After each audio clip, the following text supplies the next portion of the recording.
It was a cold winter morning in a small countryside town, where the gray sky seemed to mirror the hardships faced by the humble community. Clara, a 32-year-old teacher, was ready for another day at the public school where she taught with dedication. She fervently believed that education was a bridge to the future, especially for children living on the fringes of society. Clara's classroom was simple, with worn desks and walls that needed a fresh coat of paint. But to her, that space was a haven of hope, filled with laughter, curiosity, and the sound of learning. Among her 25 students, John, a thin boy with dark hair, stood out to her. He was bright, curious, and had a quiet determination that set him apart. However, Clara noticed that he always avoided playing during recess and rarely lifted his head during class. One day, Clara decided to observe him more closely. That's when she saw something that broke her heart. John was wearing old flip-flops, even in the biting cold that left his small feet red and cracked. She tried to hold back tears as she imagined the discomfort and what it symbolized about the difficult life he endured. That afternoon, after the other students had left, Clara called John to talk. He hesitated, fearing he was in trouble, but eventually approached. "John, why don't you wear shoes?" she asked, her voice gentle but firm. He lowered his head, fidgeting with his flip-flop. After a few seconds, he replied softly, "We don't have the money, teacher. My dad lost his job and there are more important things to buy." Clara felt a lump in her throat. She knew a teacher's salary wasn't much, but she also knew she had enough to do something. When she got home, she opened her wallet, checked her savings, and decided to act. The next day, after work, she went to a shoe store. She picked out a pair of warm, sturdy boots that seemed perfect for John. The salesperson asked if they were for her son. Clara just smiled and replied, "They're for someone very special." The following morning, before class started, she called John again. She carefully pulled a package out of her bag and handed it to him. "This is for you, John. You deserve it." The boy looked at the package in surprise, then at Clara, his eyes filling with tears. He unwrapped the gift with trembling hands and saw the boots. Are they really mine?" he asked, incredulous. Clara nodded, smiling. "Yes, John. Now you can play during recess and stay warm in the cold." He didn't say another word, but the tight hug he gave her said it all. The days following Clara's gesture were marked by a sense of peace in her heart. The sight of John's smile as he wore his warm boots became a cherished memory that warmed her soul. However, Clara underestimated how an act of kindness can ripple in unexpected directions. The school hallways soon buzzed with murmurs. Some parents began questioning, why did she only help that boy? What if other children need help too? The school administration got wind of the situation, and on a cold afternoon, Clara was called into a meeting. The principal, a stern man with an impersonal demeanor, began the conversation with a rigid tone. "Ms. Clara, your dedication is commendable, but your behavior was inappropriate. We cannot allow individual actions that deviate from school policies." Clara, her voice calm but filled with emotion, tried to explain. John needed help. He came to school barefoot in the winter.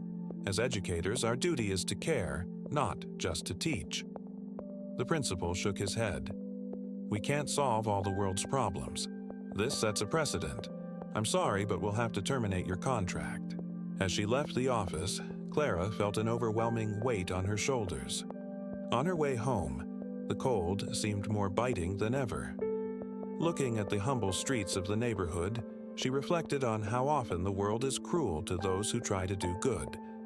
But deep inside, a flame remained alight. She knew she had done the right thing, even if the consequences were difficult. Sometimes one must lose to reaffirm what truly matters. Clara spent the following days deep in thought. She realized that small acts of courage can disturb those who prefer the comfort of the status quo. Kindness, she understood, comes at a price, but also carries a transformative power that no one can take away. While Clara tried to rebuild her life, her story took on a life of its own. A student's mother, outraged by the teacher's dismissal, shared the story on social media. My daughter says Ms. Clara is the best teacher she's ever had. She did something beautiful and is now paying the price for it, the post read. Within days, the post went viral, touching the hearts of thousands who saw Clara as a symbol of kindness in an often indifferent world. In a sophisticated office in the capital, Eduardo Montenegro, a billionaire known for his social initiatives, read the story. Eduardo was a man who valued genuine actions and believed that great changes often began with simple gestures. Clara's story reminded him of his own humble childhood, when a teacher had believed in him. Determined, Eduardo instructed his team to find her. When Clara received the invitation to meet him, she felt nervous. Upon entering the spacious office, she noticed bookshelves filled with volumes and walls adorned with photographs of social projects around the world. Eduardo rose to greet her with a warm smile. "Miss Clara, your story moved me deeply," he said.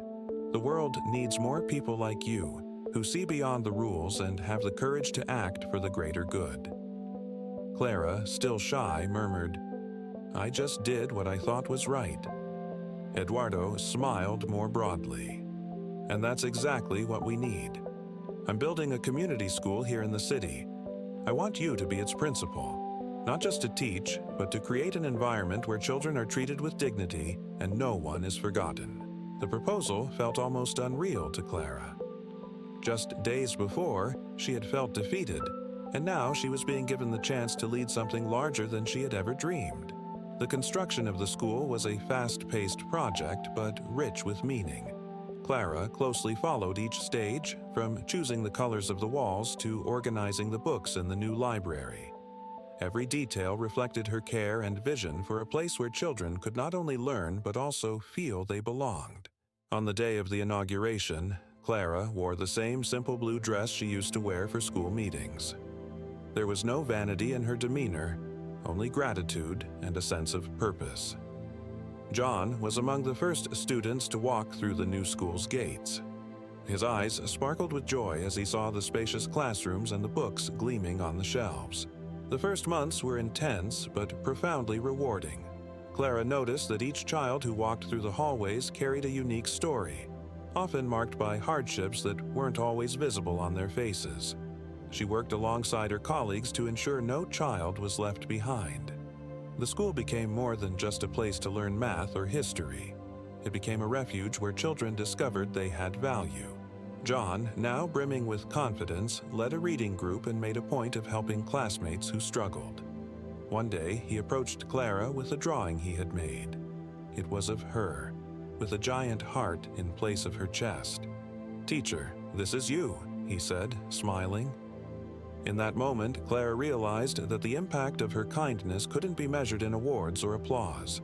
It was something far greater, reverberating in the small gestures of others, in new opportunities, and most importantly, in lives transformed.